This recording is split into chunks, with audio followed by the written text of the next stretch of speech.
Hello everyone, आज हम सीखेंगे कक्षा 10वीं गणित अध्याय 5 की प्रश्नावली 5.3।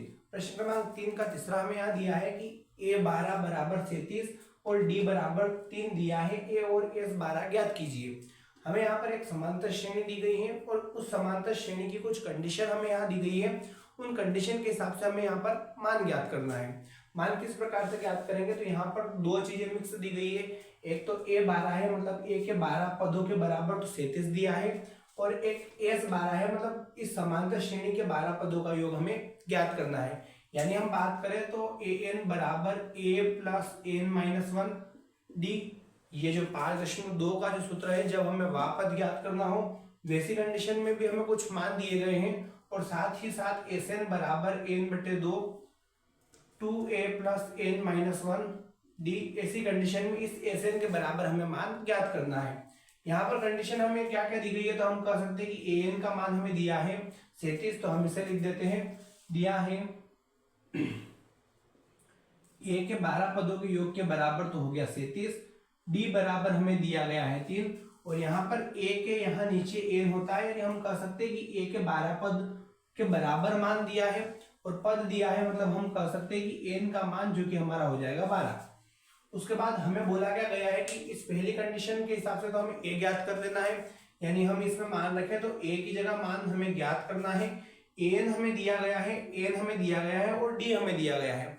हम इस मान को इस सूत्र में रख देते हैं, जिससे हमारा a ज्ञात हो जाएगा, और इस ज्ञात a को हम इसमें रख देंगे तो हमारा sn का मान भी ज्ञात हो जाएगा।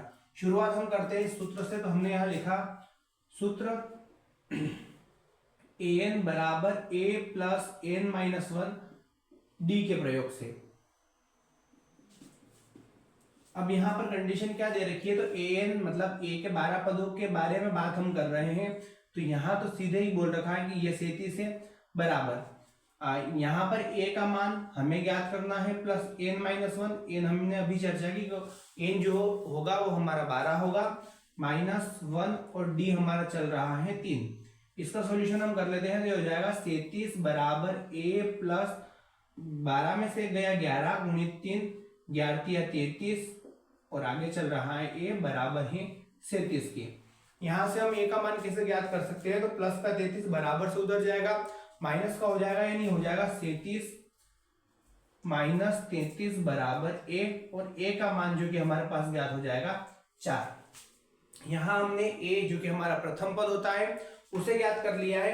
हमें ज्ञात क्या करना है, s के 12 पद हम इसमें मान रख देते हैं, तो s के 12 पदों के बराबर मान ज्ञात हो जाएगा।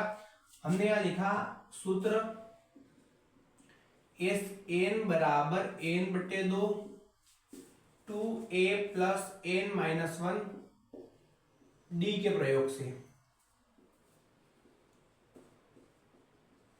अब यहां पर हम क्रमशः मान रखने पर चलते हैं, तो s के 12 पदों के बराबर हमें ज्ञात करना है। हमने यहाँ लिखा s के 12 पदों के योग के बराबर आएगा, n का मान हमें दिया गया है 12 बटे में 2। उसके बाद यहाँ इस ब्रैकेट का सॉल्यूशन हम करते हैं, तो 2 के साथ a का गुणा हो रहा है, और a अभी हमने ज्ञात किया है जो कि आया है 4, प्लस n माइनस 1 की बात करें, n का मान हमारे पास 12 है माइनस 1, और d जो कि हमारा सारवंतर है वो प्रश्न में दिया है 3।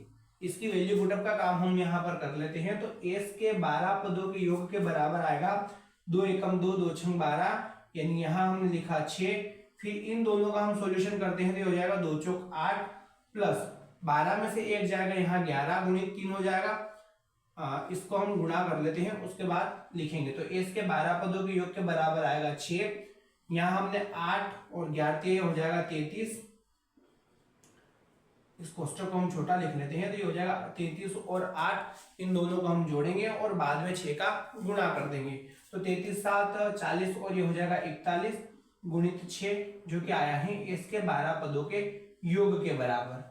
इसका गुणा करेंगे 6 कम 6 6 चौक 24, हमारा आंसर आएगा 246। लास्ट में जो कंडीशन हमें दी गई है कि a और sn के बराबर क्या आया है, तो हम यहाँ लिख देंगे, अतः a बराबर तो हमारा था 4 और s के 12 पदों के योग के बराबर था 246।